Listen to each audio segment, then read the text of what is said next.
Welcome to Financial Clarity, the podcast dedicated to helping service-based small business owners achieve financial success. Join us as we demystify financial concepts, get practical tips from seasoned entrepreneurs, and discover strategies to increase profit and value.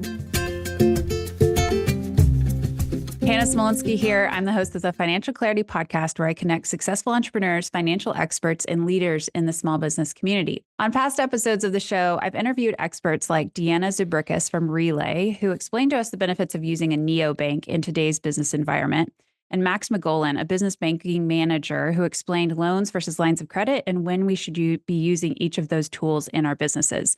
So if either of those episodes sound interesting, and we've got a lot of other episodes as well, you can be sure to check those out on Apple Podcasts, Spotify, YouTube, or wherever you listen or watch the show. Today's episode is brought to you by Clara CFO Group. Clara CFO is a fractional CFO agency dedicated to supporting growing B2B service companies.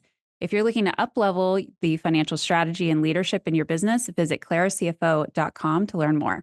Today's guest is Mark Wainwright. Mark is the founder of Wainwright Insights, where he provides fractional sales management and consulting to professional services firms who want to take control of their sales pipeline, build future sales leaders, and grow their practices. Mark also co-hosts the Breaking BizDev podcast, where he shares his insights and expertise on sales and marketing for professional services firms.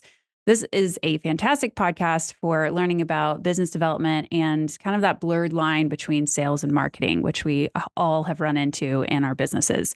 So I actually recommend this to all of my clients. So Mark, thank you for being here. Hi, Hannah. Thanks for having me, and thanks for mentioning the podcast. I have a fantastic time with my co-host, John Tyerman. We started our podcast, I believe, right around the same time you did, maybe. We've been going for 30 plus episodes or so. So now that we've gotten that under our belts, we're looking forward to what's next. And in Breaking BizDev, we like to break down and kind of beat up that whole business development thing. There's sales in it, there's marketing in it, and there's this thing in it like that we like to call the messy middle of, I'm not really sure what that is. So it's a lot of fun. Yeah. I mean, I've been working with professional services firms for basically since 2012. And yeah, it does get a little bit messy on what is marketing, what is sales, what is business development really. So I think that's one thing I really like about the podcast is you guys like recognize it and just talk about it and break down different concepts. And I've really enjoyed you guys and have learned a lot from the podcast. So go listen to another great podcast. Thank you. Awesome. Well, I would like to start out.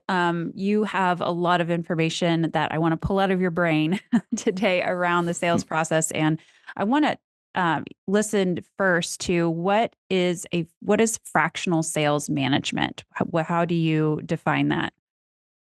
I came across fractional sales management and frankly, the world of, fractional professionals right when I was starting off on my own. Like a lot of folks, I found that I had an opportunity to be my own boss, and I wasn't exactly sure what that was going to look like, feel like, what I was going to offer, what I was going to do. I found myself doing a few different types of work, kind of freelance mostly. But definitely not fractional, I think, as most define it. And then I came across this fractional sales management idea, which brings a seasoned sales professional alongside an organization in a part-time fractional way, just like your fractional CFO offering does. And what I saw an opportunity to come alongside people who aren't full-time salespeople, people who are what some industries call doer sellers or consultants who have revenue responsibility or whoever they are, just to come alongside those folks and help educate, coach, and guide them to become better at sales, and not in a pushy, salesy way, but in a more empathetic, more curious way. Because from my perspective, good sales is based on inquiry and curiosity. And I've been able to build that practice over the last 7 years or so. And I really enjoy it, and my clients enjoy it as well. Yeah. And it's not you are not a fractional sales person that you don't go in and actually sell for the client at the end of the day. Right. You're teaching them how to develop their sales processes and how they can be effective salespeople and how they can build their structure internally. Is that right? Right. It's that whole teach someone to fish adage. Yeah. And I don't just do that because, I decided that I wasn't going to go in and sell for them. I decided that, or just kind of sensed that that was what my practice was going to become, because it's more client centric. Because in professional services, particularly, your prospective clients want to be talking to the practitioners pretty early on, and there's just not a lot of room for a salesperson or a business development person, someone who's not an expert in the craft. So I do it from a client centricity perspective, because Yeah. I believe the experts in all these professional services firms should be the people who are selling to their clients. Mm. Yeah, I've noticed that. I mean, we share a client that that is very technical, Right. and to have like an outside salesperson, we had thought about it before, and it was just like, well, how do you train somebody up on something that is so technical to then be an effective salesperson Right.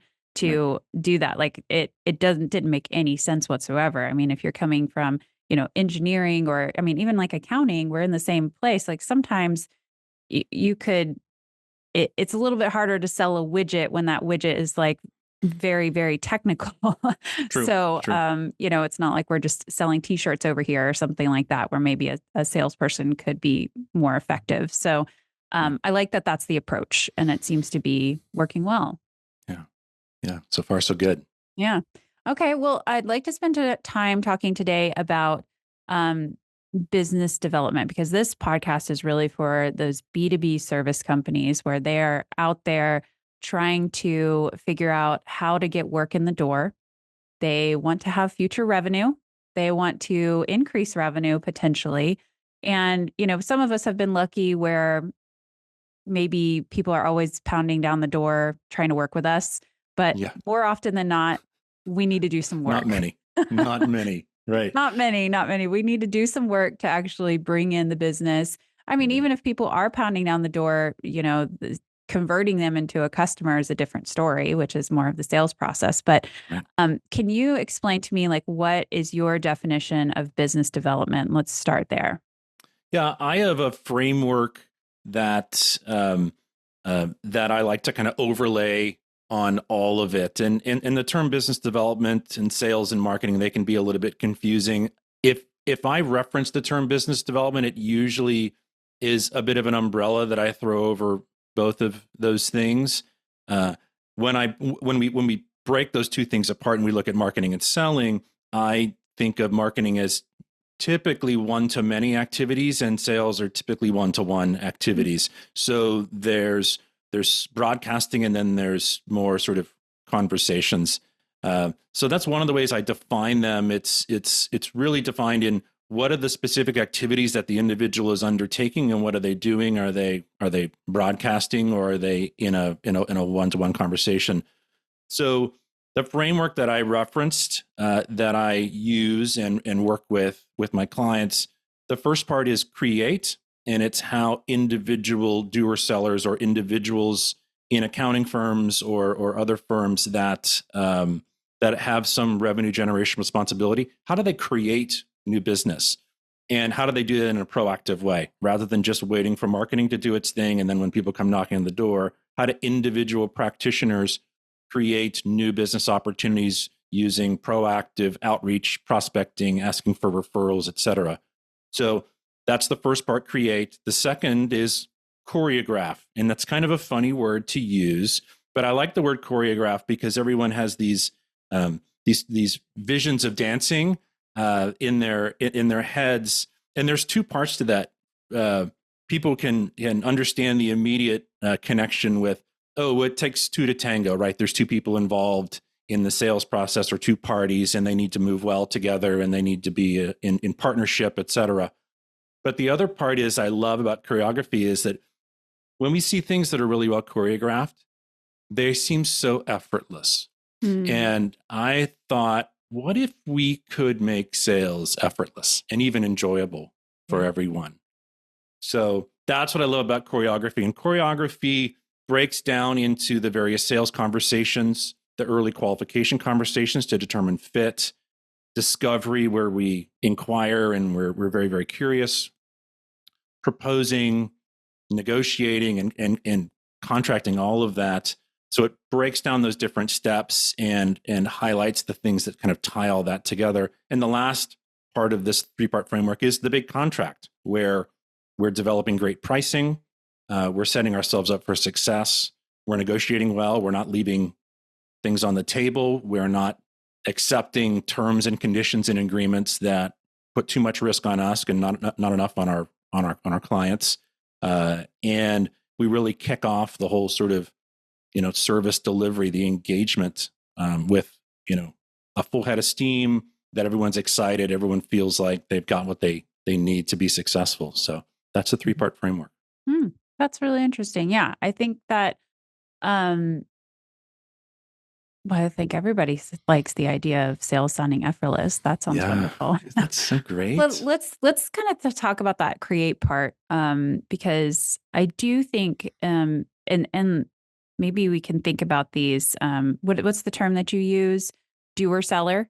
Is that the Yeah, term? doer seller is Doer a seller. term that's more common in some professional services industries, uh, often engineering firms, architectural firms, that sort of thing. So some other professional services firms won't use it, but the concept is the same across all professional services firms. They are people who the majority of their time they spend in the craft, and Hmm. some of the time they spend generating new business.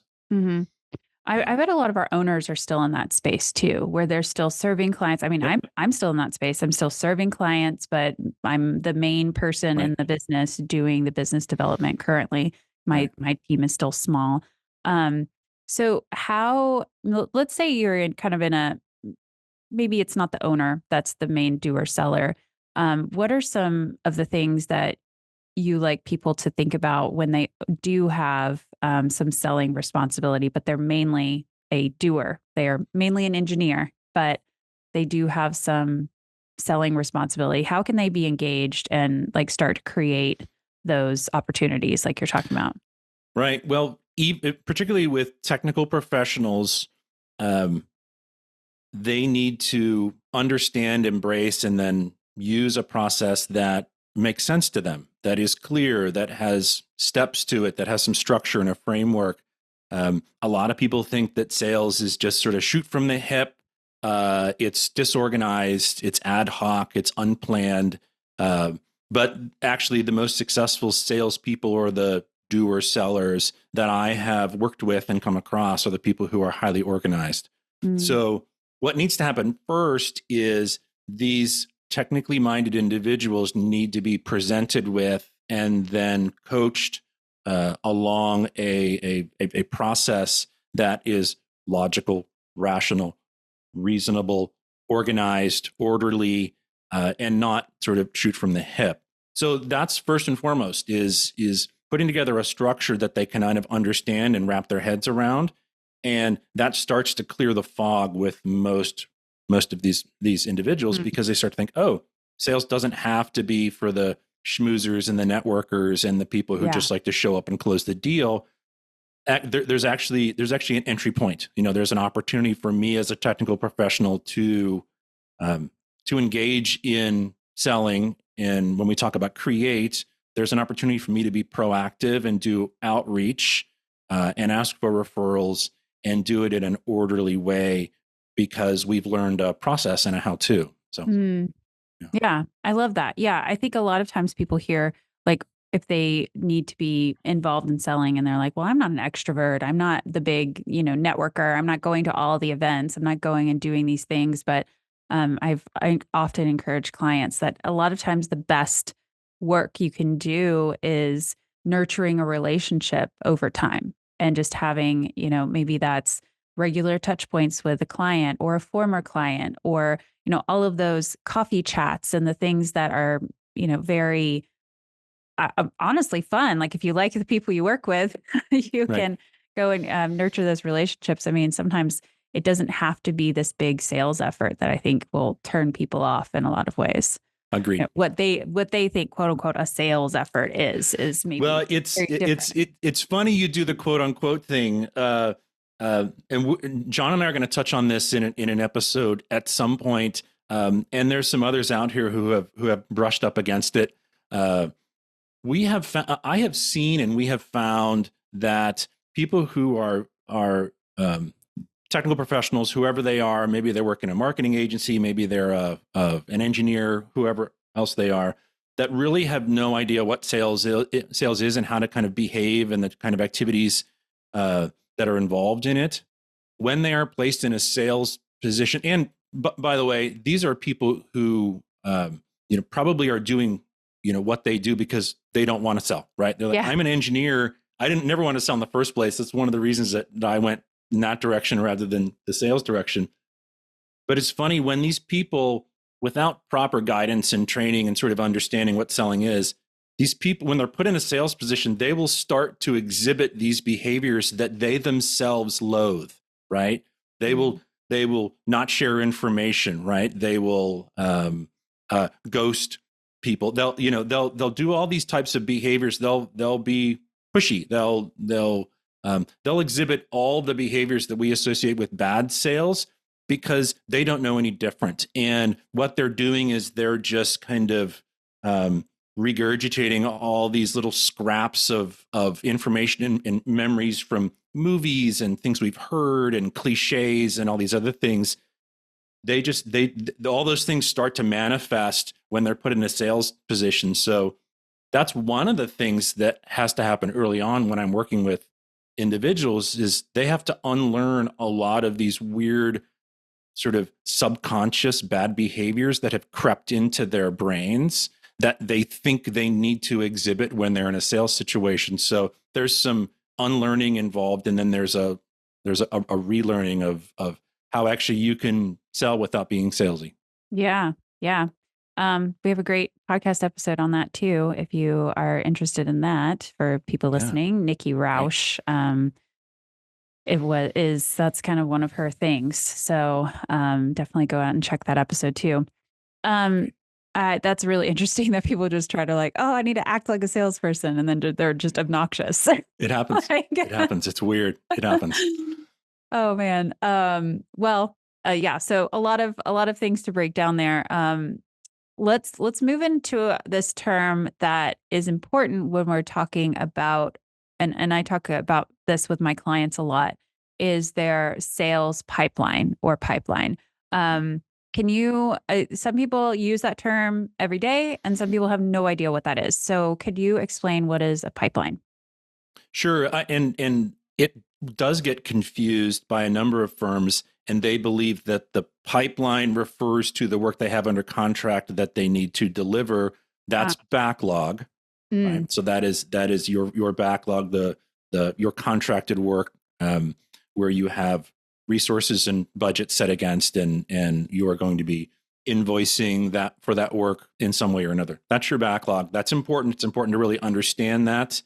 And the pipeline is everything that comes before that, right? Easily defined. It's the things that aren't under contract yet, all the way from a maybe to we are in the final moments of negotiation and we're awaiting signature on agreements. So your pipeline is all the maybes, all that potential work, and it can extend for a long period of time. It can include a lot of different things, maybe some you didn't really consider. I think a lot of firms don't think that subsequent phases or new bits of work that stack on top of existing work with existing clients should be in their pipeline.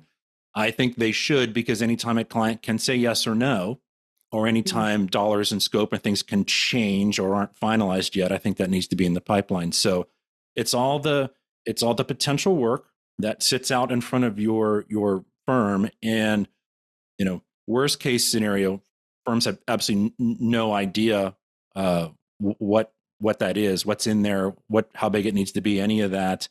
And slightly better case scenario, firms have a pipeline defined. They sort of know what it is, but they don't bring sufficient organization, rigor, attention to it. Because when firms need revenue, that is where you go first.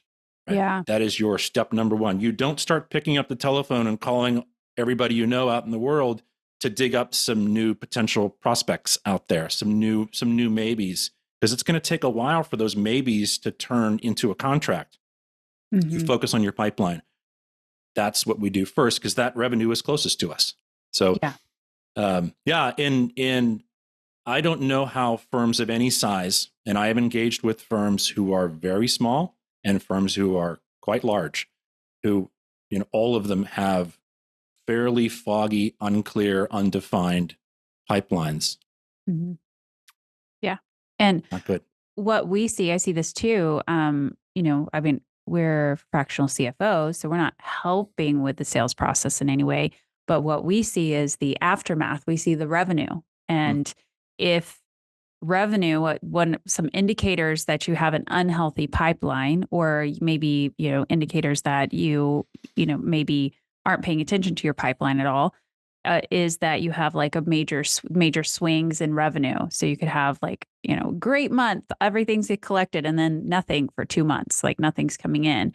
And usually what that's an indicator of when I see that is that you don't have a consistent view on what that incoming work could look like. And so then you have these wild swings of revenue up and down, whether it's 0 or 100, or it's, 50 and 350. Like you might have some work all the time, but that we end up talking about pipeline way more than I ever thought I would as a CFO. So what we've realized and what we've kind of helped some clients with, probably not at the rigor that you do in any kind of way, but to help them start tracking something of, what estimates have you sent out? What conversations have you had? What other kind of things? I mean, I guess like this is a question to you now.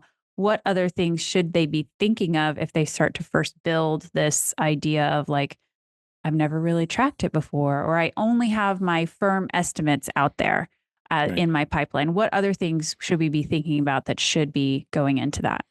Well, when we start to bring a little bit of structure and form to it, if you can picture your spreadsheet, right? I mean, there's very sophisticated tools you can use to manage your sales pipeline. All of the common CRM systems have an element to them that, you can use to kind of manage your pipeline.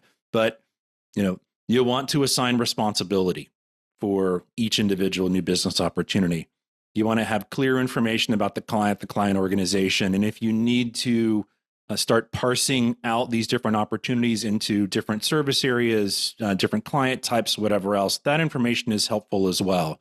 Because typically organizations will want to set goals around, well, we want X amount of revenue from this type of a client. We want Y% of revenue from this type of client. So that information is important.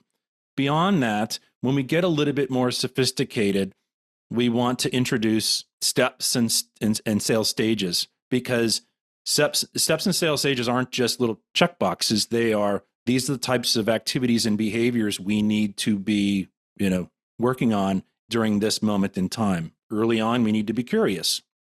We need to make sure that this is a good fit for us. Later on, we need to be negotiating the details of the work and the contract. So, and all of those things need to happen in some sort of sequence. So there's a logical and rational order to them. And we need to allow sufficient time for all those things to kind of play out. Sometimes new business opportunities come in fast and furious, and we just rush through everything. And we, lo and behold, the dollars were off. The fit isn't great. The contract's a mess. And, fast forward 6 months down the road, we're having a really hard time delivering the work to the client in a successful way, profitable, meeting our deadlines, et cetera. So the pipeline is designed to filter and vet opportunities and then kind of shepherd those opportunities along. So also obviously included in a pipeline are the dollars and cents. That's important. Yeah. We need to know what those values are, what a potential opportunity or a potential deal is worth. We also need to weight that dollar amount. Mm-hmm. And when we weight that dollar amount, it means that early new business opportunities that are just entering the pipeline, we should discount significantly. If it's a $100,000 contract, we should say it's only worth $10,000, right? And that doesn't intuitively make sense to some people because they think, look, when we contract that, it's going to be $100,000. It's not going to be 10, Mark. So why are we doing this, right? The power of weighting lets us take our pipeline in aggregate and get an aggregate number that is more accurate than just the raw values of everything that's in the pipeline. If we have 5 opportunities and they're all worth $100,000, someone would say, well, we've got $500,000 in our pipeline. But then we say, well, there's the win some, lose some thing, right? And maybe some will change and maybe some dollars will go away, but maybe some new dollars will be added.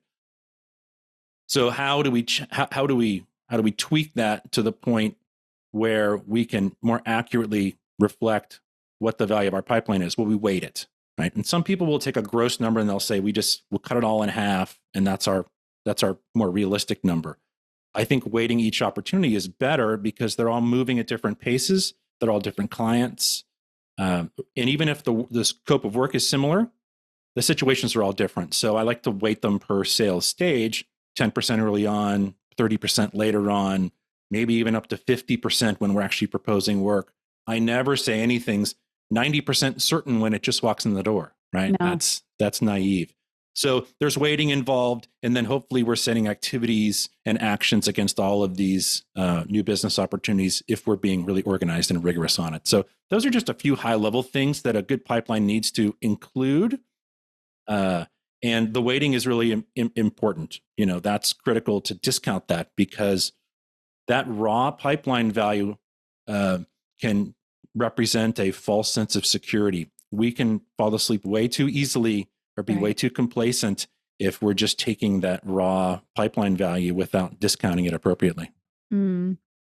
I hear you on that. I've definitely seen that where people are like, oh, pipeline looks great. We've got $6 million in it. No problem.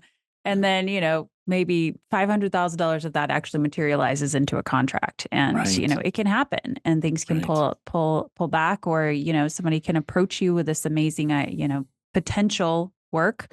But maybe by the time you actually get into contracting, it's, a fraction of what you originally thought. Because maybe they decided to subcontract it out to multiple different people, and you only got a fraction of the total contract. So good point. This can happen a lot.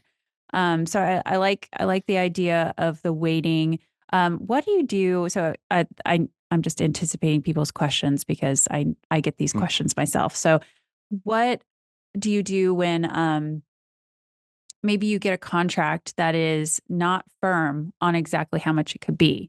So maybe it's like an on-call support kind of thing. So they'll call you when you need them, but we don't really have any sense of how much they might need that, or they haven't given us any indication. Do we put that in as 0? Do we put it in as a fraction of maybe we're approved for 50,000, but we put it in as a fraction of that? Like, how do you think about on-calls? Well, first of all, I think, and on-calls are familiar with some industries and less so with others. But on-calls, I always put in as $0. And when the new work orders come through, I enter that dollar amount. I try to be as specific as possible about that because some sort of like a master services agreement or an on-call situation can be $1 million, but ultimately you only see a small part of that because it's the needs change, the work changes. It's given to another firm that does similar work that's on that sort of on-call list. There's any number of ways that can change. So yeah, each kind of subcontract or work order that comes through, I like to have that represented in the pipeline, even if it's kind of a sure thing. If it's just gonna, it's a work order, they just sent it to us, we're going to sign it. I like it to be in the pipeline, and I like it to be weighted conservatively until it's done, because not all of the deals, and frankly, the vast majority of them, when they reach that sort of end point, that negotiation point, most of them work their way through, but some don't. Nothing is ever 100% until it's done, right? And that's one of the ways. I mean, I've even got a fairly recent client right now that their pipeline, they have a pipeline stage that is 1/assured, and it's it's set at 100%, but those opportunities are still sitting in the pipeline. And some of them may have been closed and need to leave the pipeline. Others are not closed, and that's a very rosy sort of optimistic look at what the actual opportunity, where it sits in the steps towards closure. So that's problematic. One of the painful exercises that we go through early on is stress testing everything that's in the pipeline. And a lot of times you'll have just a lot of stuff in there that's overvalued, been in there for too long. And by too long, we can start to use a metric called opportunity age, where we know at what date it was created and how old it is, how long it's been there. And some can be really old. And the ones that are old, there could be really good reasons why.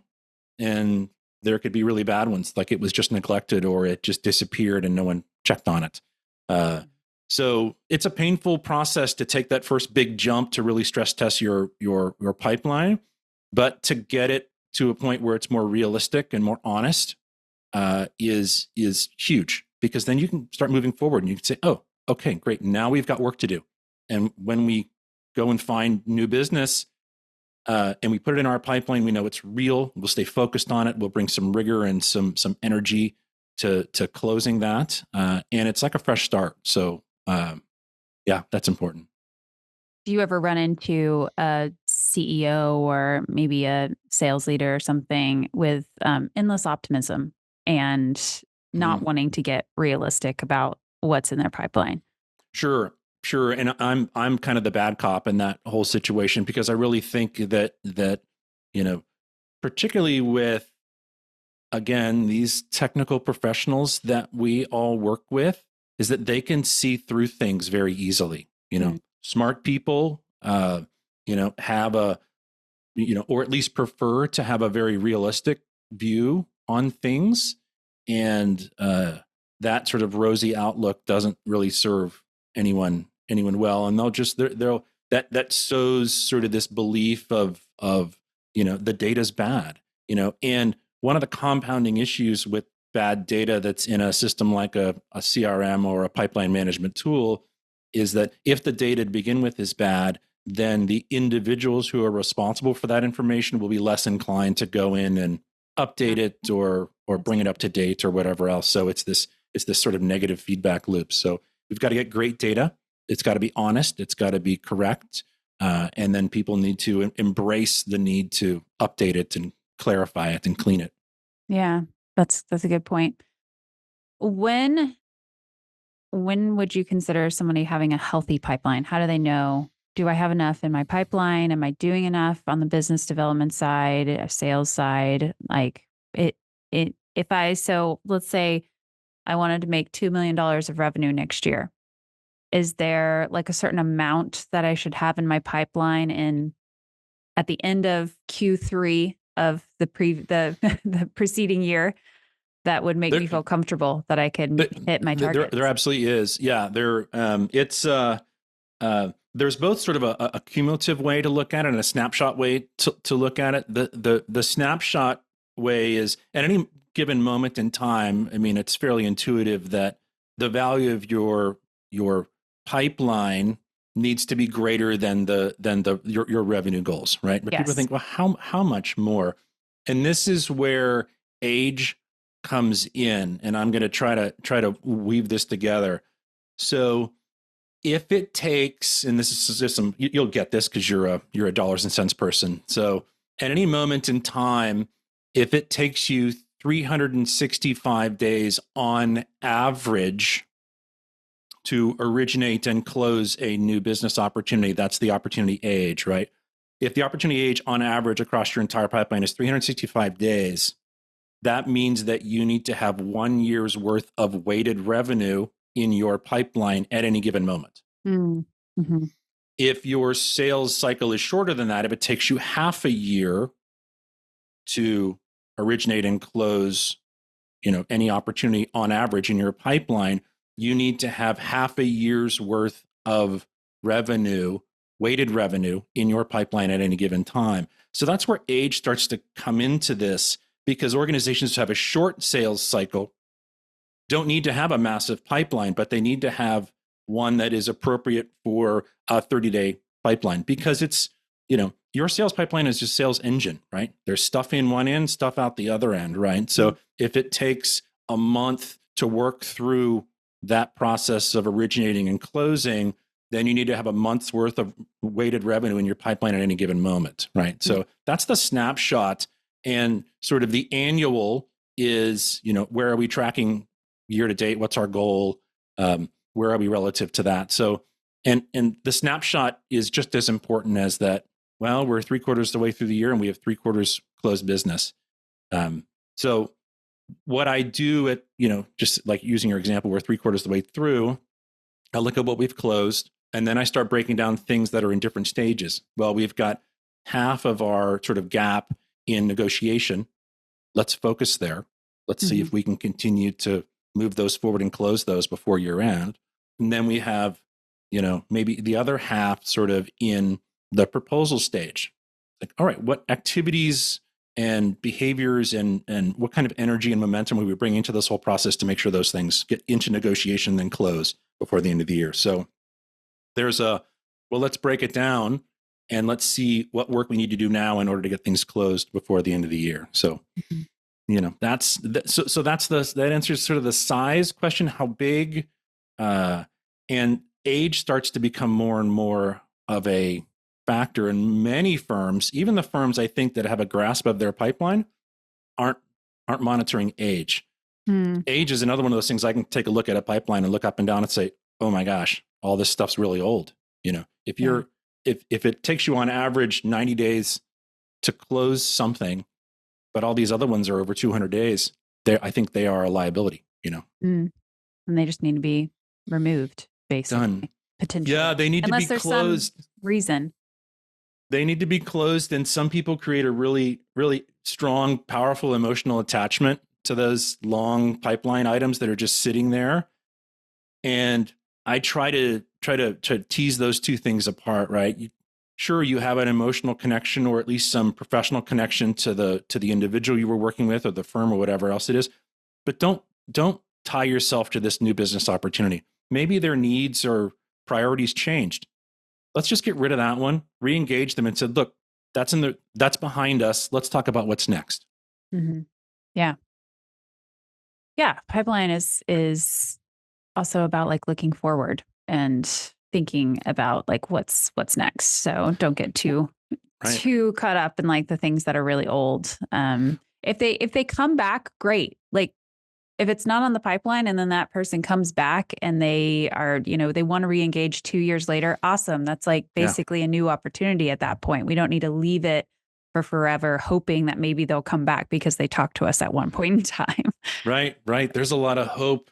There's a lot of hope that lives in those pipelines. And I've been doing it just long enough. Like, I'm no pro at this at all, but some people in their careers, you can get to a certain point where you kind of like, you can read the tea leaves, and I can read tea leaves with pipelines. If I see it sitting in front of me and I see all the bits and pieces and I start looking at the numbers and, the numbers that are important, then I can kind of read the tea leaves a little bit on pipelines, and some are really healthy and some are not. Yeah, that makes sense. Moving a little bit into how you run your business. So you're a solo practitioner, correct? Yeah, like no other employees, just you doing the thing? Me. Yeah. Just me. And so you've been working on these like one-to-one, you are a fractional sales management consultant, basically. How do you structure your engagements with people? And then, are you considering bringing on other fractional people, or what does your longer term plan look like?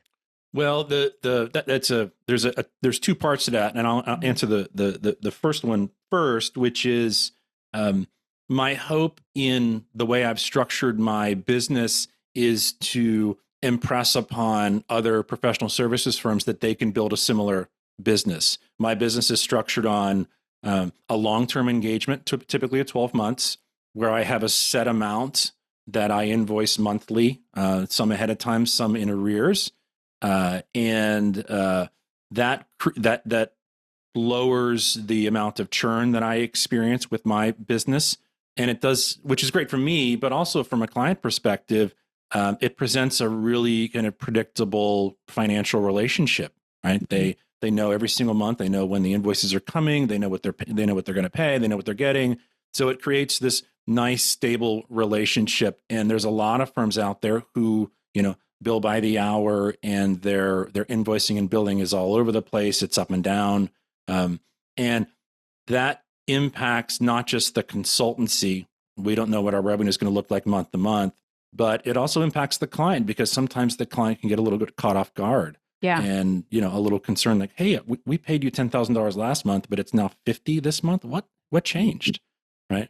And then you have to rationalize that, and you have to go back, and people start, micromanaging hours and billing, and it gets crazy. So that's how I've built my business. It's hopefully of a reasonable amount of dollars and cents over a longer period of time, that gives everyone this sort of predictable financial relationship. The other part is how do I want to grow, and how do I want to grow? And I think a lot of people in my position have fundamentally two ways that they choose to two paths you can take, right? It's, do I want to add more people to this, and that there's a lot of benefits and there's a lot of complexity to that?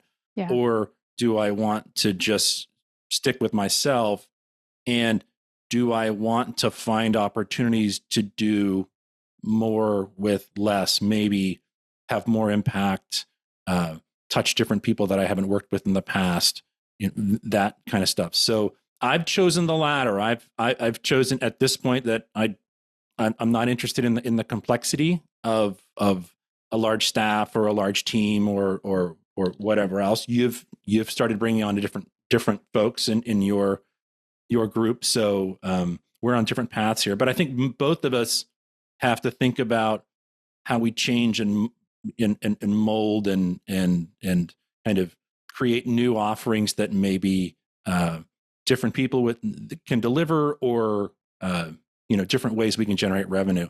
I look at what I do in kind of a revenue pyramid, and I think that the offering that I have probably sits in the middle of that pyramid, where we've got a small top and the large base. I'd say that my current work probably hits right through the middle of that. So I think there's opportunities as a solo practitioner, and just about any other firm out there, to define what's my peak look like and what does the base look like. And the peak for me would be some type of an engagement that's a much shorter time frame, but higher dollars. Mm-hmm. And the base would be something where I would be involved in less, but still offers value to people, but it's a higher quantity and lower dollar offering. And that could be a course offering or who knows? And then on that peak, what is that peak? Well, that peak could be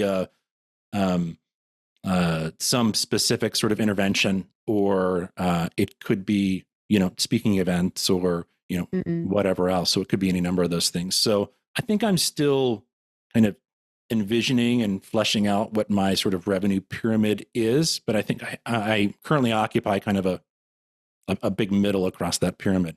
Yeah, that's helpful, because I think, there's a lot of people that want to stay solo, because you're absolutely right. There's a lot of complexities in growing the team and trying to duplicate a service again and again and again, and have it at a quality level that, frankly, and financially, it can be not always paying off. So, sometimes it really can. And then sometimes people have a hard time trying to figure out how to do that profitably. So you're looking at the different ways that you can potentially stay solo and yet still provide value into the world, and potentially even open it up to more people, rather than just these few companies that you can be their fractional, sales management team. So Right. I love that. Well, we are running up on time here, unfortunately, because I feel like I have a lot more questions for you. But maybe if you guys have questions, put them in the comment section if you're watching YouTube, or, you feel free to email me additional questions. I bet we could coerce Mark to come back on to the show. Part 2. We need a part 2 here. So I think this is a place that a lot of us have a lot of questions and would love to dig a little deeper into. So to point people, before we close up, I want to point people to your website, and that is wainwrightinsight.com. So people can go and check that out. And the last question that I have for you, I didn't set this up for you at all. So, here you go. Who is someone that really inspires you in business? Inspires me in business. Well, I think I have gotten a lot of inspiration as a solo practitioner from Jonathan Stark. He's a great voice. His mantra is, death to the billable hour, right? And he's really great. He's got fantastic content. He is he has an email list where he does a daily email, and he touts the benefits of that, both for him and for his audience. But he's a sharp guy. He's got various channels of content out there. But I think from a let's bring some clarity to this whole billable hour thing, because every single client that I work with is kind of chained to that model of the billable hour. And I don't charge for my hours. I never have, and I never will. And some people can write that off as, well, that's the particular business model that you've chosen, Mark. And I say, well, exactly. That is the business model I've chosen. And so you should consider it, right? Even firms that seems like an impossibility, they should consider about how they can start separating themselves from the billable hour. And he's a strong voice for it out there. He's got great content. So yeah, he is someone who has inspired me. I'm for that as well. So I will definitely go and check that out. Love it. Thank you. Good. Well, Mark, thank you so much for being on the Financial Clarity Podcast. Thank you for having me, Hannah. All right. Thanks for listening to the Financial Clarity Podcast. Be sure to check out the show notes to learn more about today's episode and click subscribe on your favorite podcast app.